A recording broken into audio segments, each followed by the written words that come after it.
Bapak Ibu guru yang hebat dan bahagia. Pada hari ini saya, Juventus Valo SPD, calon guru penggerak Angkatan 5 Kabupaten Timur Tengah Utara, akan melakukan sosialisasi tentang budaya positif di SMP Negeri Haulasi. Seperti apa kegiatannya? Ayo kita saksikan bersama. Ya, selamat siang untuk kita semua. Yang saya hormati Ibu Kepala SMP Negeri Haulasi dan teman-teman guru sekalian. Terima kasih atas kesempatannya pada siang hari ini teman-teman bisa dapat berkumpul di tempat ini untuk mengikuti sosialisasi tentang budaya positif di sekolah.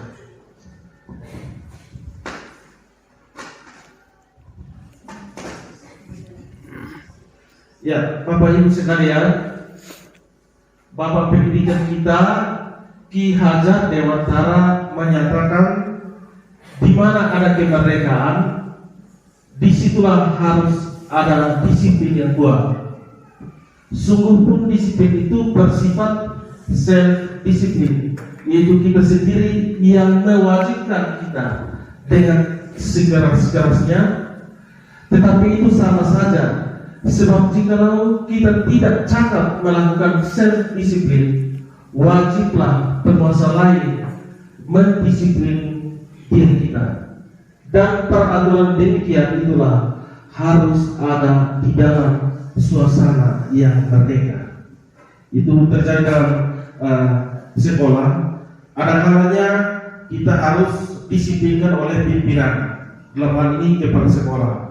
Demikian juga yang terjadi dengan siswa-siswa kita. Ada kalanya kita harus mendisiplinkan diri. Tetapi sesungguhnya disiplin itu harus timbul dari dalam diri. Itu lebih bermakna. Silahkan dilanjutkan ke slide berikutnya. Ya, Ki Hajar menyatakan bahwa untuk mencapai kemerdekaan atau dalam konteks pendidikan kita saat ini, untuk menciptakan murid yang merdeka, syarat utamanya adalah harus ada disiplin yang kuat. Disiplin yang dimaksud adalah disiplin diri yang memiliki motivasi internal, artinya bahwa dari dalam diri. Jika kita tidak memiliki motivasi internal, maka kita memerlukan pihak lain untuk mendisiplinkan kita, atau motivasi eksternal, karena berasal dari luar, bukan dari dalam diri kita sendiri. Next. Pemikiran Ki Hajar ini sejalan dengan pandangan Diana Gosen dalam bukunya. Dia mengatakan bahwa arti kata disiplin itu berasal dari bahasa Latin yang artinya belajar. Disiplin positif artinya bagaimana cara kita mengontrol diri dan bagaimana menguasai diri untuk memilih tindakan yang mengacu pada nilai-nilai yang kita hargai agar mencapai tujuan mulia yang diinginkan. Jadi di sini ditekankan bahwa disiplin positif itu bagaimana cara kita mengontrol diri. Setiap orang mengontrol dirinya sendiri itu berdasarkan nilai-nilai yang kita hargai. Makanya nanti dalam kelas Bapak Ibu bisa membuat kesepakatan dengan siswa buat keyakinan, sehingga ketika ada persoalan bukan buat aturan baru, tapi dasarnya itu adalah nilai-nilai yang kita buat bersama dengan siswa. Ya, nilai-nilai kebajikan itu masih terkait dengan profil pelajar Pancasila. Ya, tentu ini bukan hal baru bagi kita sekolah penggerak. Yang pertama, beriman, bertakwa kepada Tuhan Yang Maha Esa dan berakhlak mulia, mandiri, bernalar kritis, bernilai global, berdoa dan kreatif. Di bawah ini ada nilai-nilai kebajikan atau nilai-nilai kebaikan yang seharusnya dimiliki oleh setiap orang. Itu ada keterus-terangan, ada peduli, ada kebersihan, komitmen, belas kasih, percaya diri, pertujuan, tanggung jawab, gotong royong, ada rajin, keberanian, kesatuan, dan yang lainnya. Next, ya, tujuan dari disiplin positif adalah menanamkan motivasi internal pada murid-murid kita, yaitu untuk menjadi orang yang mereka inginkan, bukan yang kita inginkan, dan menghargai diri sendiri dengan nilai-nilai yang mereka percaya. Nah, kalau nilai-nilai mereka percaya tentunya bukan berasal dari kita. Makanya di dalam kelas alangkah baiknya kita buat semacam kesepakatan kelas atau keyakinan kelas, dan itu menjadi pedoman kita di dalam mengatasi persoalan siswa. Ya, Diana Gosen dalam bukunya itu menyatakan ada 3 motivasi perilaku manusia. Yang pertama, untuk menghindari ketidaknyamanan atau hukuman. Ini yang paling rendah.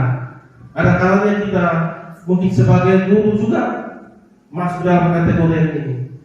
Yang kedua, untuk mendapatkan imbalan atau penghargaan dari orang lain atau mendapatkan pujian.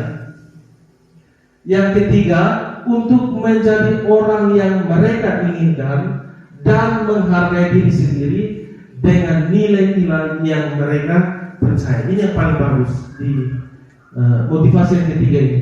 Untuk menjadi orang yang mereka inginkan, bukan yang diinginkan oleh guru atau orang lain. Ketika seorang murid melakukan suatu perbuatan yang bertentangan dengan nilai-nilai kebajikan atau melanggar peraturan, hal itu sebenarnya dikarenakan mereka gagal memenuhi kebutuhan dasar mereka. Nah, kebutuhan dasar manusia itu ada 5. Yang pertama, kebutuhan bertahan hidup. Ini bukan hal baru. Kalau orang mau hidup pasti harus ada makan minumnya juga. Ada kebutuhan kasih sayang. Kalau kita tidak disayang, pasti kita merasa frustasi. Demikian juga murid-murid kita di dalam kelas. Ada kalanya anak-anak itu bisa menghindar dari kita karena merasa tidak disayang. Ada kebutuhan apa lagi? Freedom atau kebebasan. Ini yang mutlak harus ada di dalam setiap orang. Kebebasan itu paling mahal di dunia ini. Demikian juga siswa di kelas, kalau dia merasa tidak bebas belajar dalam perasaan tertekan, otomatis materi atau ilmu yang kita bahas atau sampaikan pasti tidak akan terserap dengan baik. Yang berikut itu penguasaan. Ada kalanya kita lihat siswa-siswa tertentu yang biasa diibaratkan anak-anak, anak yang nakal. Itu karena dia ada berbuat untuk memenuhi kebutuhan penguasaannya. Dia ingin menguasai orang lain. Sesungguhnya itu mungkin tidak baik, tetapi itu kebutuhan manusia. Ada kebutuhan kesenangan. Ini yang mungkin tiap hari kita lihat di sekolah. Anak sering terhibur, keluar masuk dalam kelas. Itu hanya untuk memenuhi dia punya kebutuhan.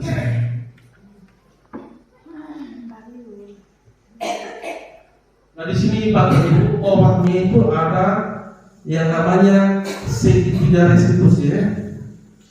Di sini restitusi itu adalah proses menciptakan kondisi bagi murid untuk memperbaiki kesalahan mereka, sehingga mereka bisa kembali pada kelompok mereka dengan karakter yang lebih kuat. Nah, di sini dikelompokkan ada identitas gagal dan identitas sukses. Yang termasuk dalam identitas gagal itu adalah hukuman. Sedangkan yang kita pelajari hari ini tentang identitas sukses itu disiplin. Itu ada dua, itu konsekuensi dengan restitusi. Hukuman itu berarti sesuatu yang menyakitkan harus terjadi. Hukuman itu biasa menyakitkan. Betul tidak teman-teman? Ya. Konsekuensi itu sesuatu harus terjadi. Nah, restitusi ini merupakan pilihan. Kalau hukuman itu dia efeknya jangka panjang, konsekuensinya itu jangka pendek. Sementara restitusi itu menguatkan untuk murid atau anak dalam jangka waktu yang panjang. Dia menguatkan, sifatnya menguatkan. Hukuman itu anak korban mendapatkan keadilan, ada konsekuensi itu korban bisa diabaikan, sementara di restitusi korban mendapatkan ganti atau mendapatkan apa ini motivasi yang lebih baik. Dalam hukuman juga murid akan merasa tersakiti. Kalau konsekuensi murid atau anak dibuat tidak nyaman, sementara dalam restitusi murid atau anak mendapatkan penguatan. Dilanjutkan Bapak Bobi. Ya, ini masih dalam materi yang sama. Dilanjutkan lagi Bapak Bobi.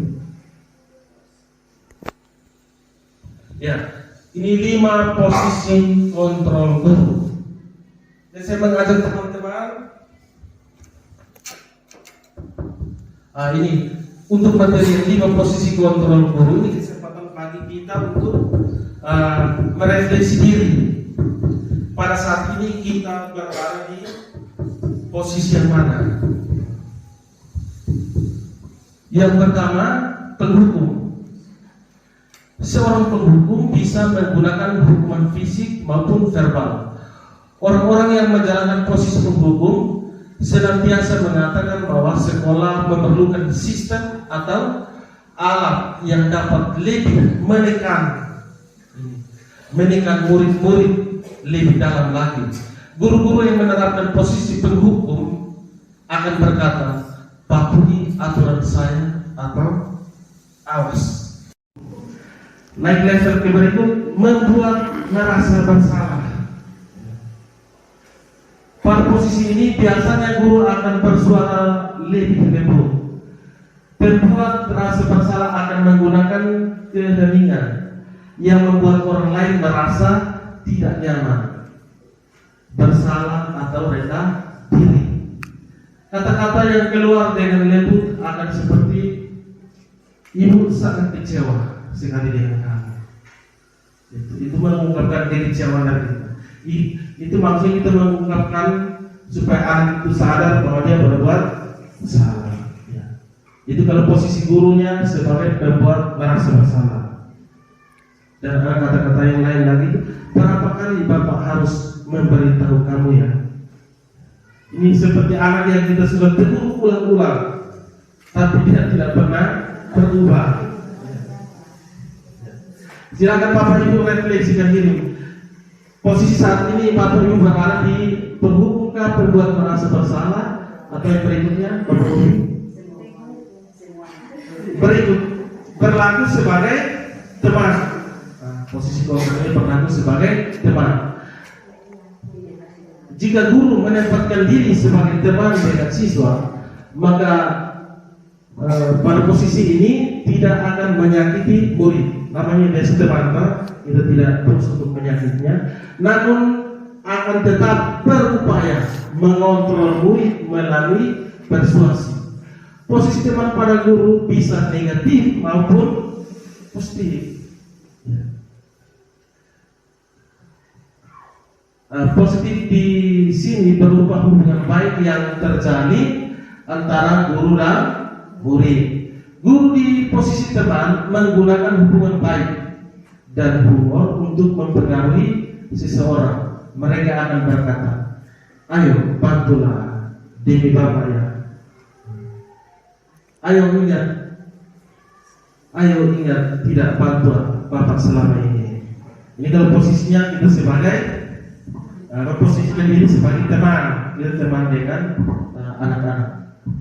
Bisa balik ke slide berikut. Yang posisi keempat itu pemantau. Yaitu memantau berarti mengawasi. Pada saat kita mengawasi, kita bertanggung jawab atas perilaku orang-orang yang kita awasi.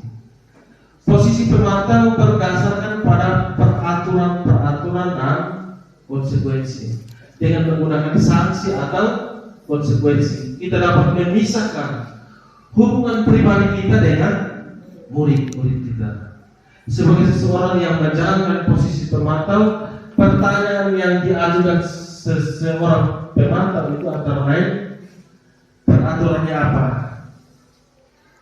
Apa yang telah kamu lakukan? Sanksi atau konsekuensinya apa? Nah, ini kalau posisinya sebagai pemantau. Coba next foto. Nah, posisi yang paling top itu adalah manajer. Manajer itu apa? Pemimpin, ya, pemimpin. Dan kita kan sebagai pemimpin pembelajaran. Nah, di posisi ini, posisi yang paling terakhir, manajer, itu adalah posisi di mana guru berbuat sesuatu bersama dengan murid. Ini yang diinginkan. Makanya kalau kita mau membudayakan yang namanya nilai positif, berarti nilai-nilai kebaikan itu harus kita sepakati bersama dengan siswa. Jangan dibuat oleh guru sendiri sebagai dasar untuk nanti menghukum siswa. Kalau sesuatu yang kita buat bersama, kita sepakati bersama, ketika ada persoalan, itu kan menjadi pedoman bagi kita untuk menyelesaikan persoalan itu.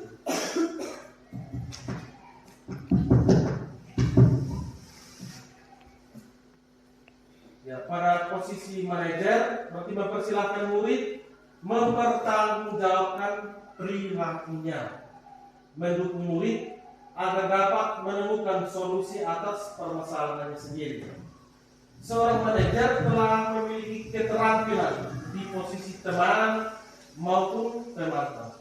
Dan dengan demikian bisa jadi di waktu-waktu tertentu kembali kepada kedua posisi tersebut bila diperlukan.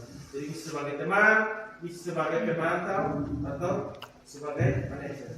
Pada posisi-posisi tertentu kita bisa sebagai teman, bisa juga sebagai pemantau. Yang penjaga yang tetap terhukum itu yang mungkin tidak baik.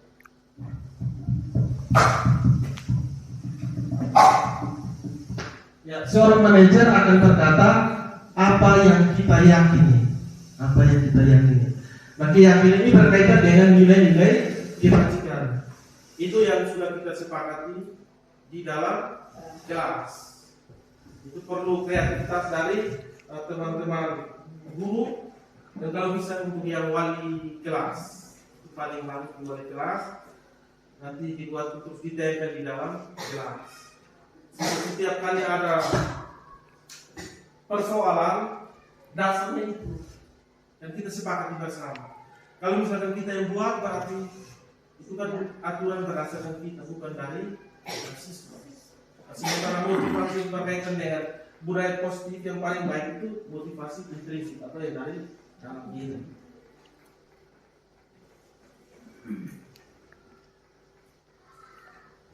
Ya, 5 posisi kontrol restitusi. Itu kalau penghukum berarti guru berbuat menghabis atau menunjuk, menyakiti dan menyindir. Ini semuanya pasti menyakitkan, Pak. Kalau pembuat merasa bersalah itu berceramah, menunjukkan kekecewaan yang mendalam. Kalau sebagai teman atau membuatkan alasan-alasan untuk murid-muridnya, mungkin masih termasuk kategori baik. Terus ada pemantau, menghitungkan, semacam kita menilai kan, menghitung dan mengukur. Nah, posisi manajer di sini itu mengajukan pertanyaan. Kembali nanti saya beri, nanti kita lihat di DPO bagian tersebut di segitiga restitusi untuk menyelesaikan setiap persoalan murid.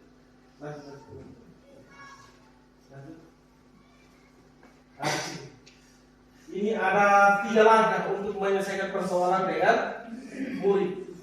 Nah, pertama kita harus menstabilkan identitas. Teori kontrolnya, kita semua akan melakukan hal terbaik yang bisa kita lakukan. Teman-teman yang tadi kebutuhan dasar manusia, tadi kebutuhan dasar ini harus perlu kita pahami dulu, baru kita bisa menstabilkan identitas. Ada persoalan, kita memposisikan diri. Kalau saya sebagai anak-anak yang posisi seperti dia, pasti saya juga melakukan hal yang sama. Dan kita sebagai manusia tidak selamanya benar, atau tidak selamanya kita sebagai guru merasa kita paling hebat, paling top, paling terbaik. Tapi kita juga sering melakukan hal yang sama. Dan kita semua akan melakukan hal yang terbaik yang bisa kita lakukan. Nah, pada tahap yang kedua untuk memvalidasi tindakan yang salah itu semua perilaku memiliki alasan. Tentunya anak berbuat itu punya alasan. Apakah alasan untuk memenuhi kebutuhan yang tadi kesenangannya kah? Atau kasih sayang kita kurang kasih sayangnya dari temannya atau dari gurunya sehingga dia berbuat onar? Tergantung dari konteks persoalan.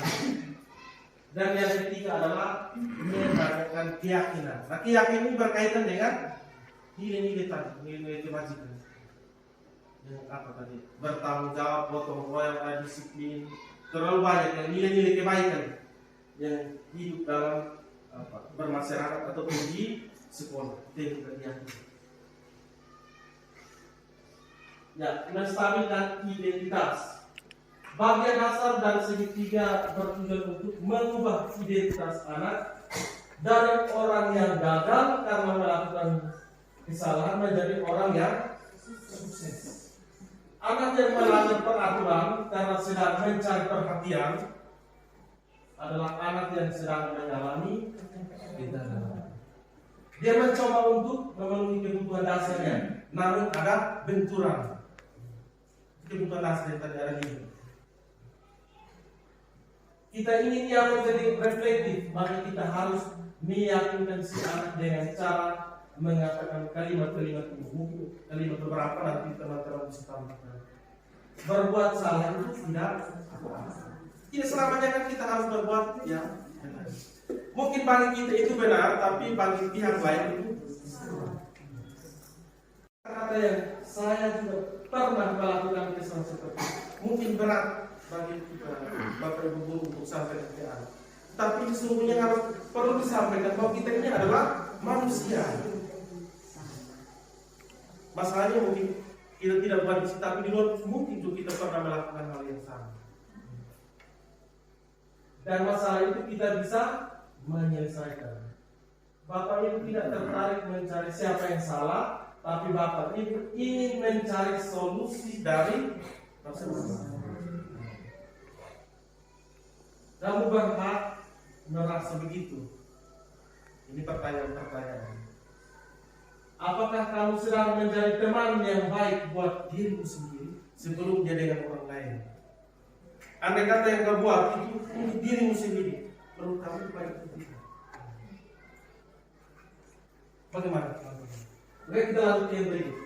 Untuk memvalidasi tindakan yang salah, maka setiap tindakan kita dilakukan dengan suatu tujuan, yaitu memenuhi kebutuhan dasar. Itu ada 5 kan? Kalau kita memahami kebutuhan dasar apa yang mendasari sebuah tindakan, kita akan bisa menemukan cara-cara paling efektif untuk memenuhi kebutuhan tersebut. Ini ada pertanyaan-pertanyaan penutup. Padahal kamu bisa melakukan yang lebih buruk dari yang ini ya. Sempat pertanyaan misalnya, kamu pasti punya alasan mengapa melakukan hal itu. Kan tidak mungkin dulu langsung buat sesuatu, pasti ada spontanitas, ada juga yang tidak spontan kan dalam melakukan suatu kesalahan. Kamu patut bangga pada dirimu sendiri karena kamu telah melindungi sesuatu yang penting buatmu. Kamu boleh mempertahankan sikap itu, tapi kamu harus menambah sikap yang baru. Sikap yang baru ini yang harus berkaitan dengan nilai-nilai kebajikan. Terkadang kita hanya melihat sesuatu itu dari segi negatif, karena ini positif.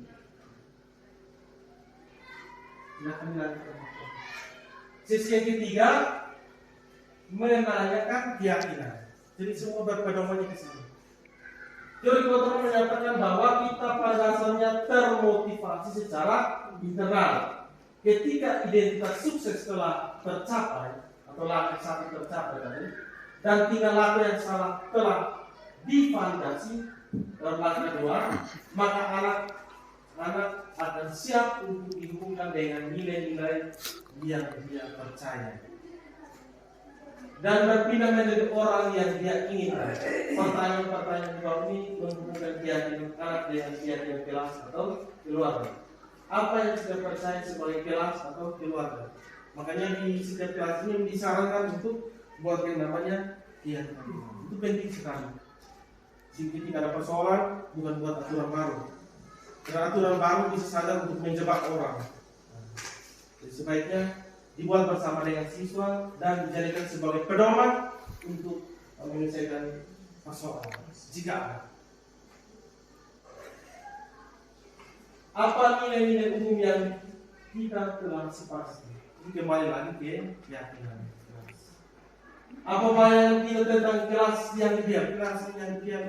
Makanya nanti kalau bisa teman-teman yang wali kelas coba membayangkan kelas-kelas yang ideal, yang paling bagus seperti apa. Di dalam ruangannya harus ada gambar-gambar. Itu kalau bisa diusahakan supaya kelasnya menjadi menarik, menyenangkan, buat anak menjadi nyaman. Kamu mau jadi orang yang seperti apa? Ini mimpi. Makanya kalau bisa, ini kata-kata yang kata positif ini, itu namanya apa? Pembelajaran sosial dan emosional itu bisa dipraktekkan di dalam kelas. Nanti seperti apa mungkin nanti ada waktu-waktu tertentu teman-teman untuk masuk semua dalam kelas bersama dengan Bapak Kepala supaya coba terapkan yang pembelajaran KSI, kompetensi sosial emosional. Itu untuk menanamkan nilai-nilai positif dalam diri siswa. Itu bisa dilakukan di awal pembelajaran, di pertengahan atau di akhir, ataupun bisa juga di rumah. Nilai-nilai positif supaya jangan selalu berpikiran yang negatif tentang diri sendiri. Anak itu harus punya keyakinan bahwa dia juga bisa seperti orang lain. Jangan dia mungkin ada beberapa anak yang tidak tahu membaca, merasa direndahkan. Nah itu tidak baik. Dia harus tanamkan nilai-nilai apa? Positif atau positif dalam diri sehingga dia bisa berkembang. Ya demikian materi yang saya sampaikan hari ini. Semoga apa yang disampaikan bisa dapat dipahami oleh teman-teman, bukan hanya sekedar paham, tetapi bisa diterapkan di sekolah dan di sekolah kita demi kemajuan pendidikan di SMP Negeri Malang. Terima kasih, selamat siang.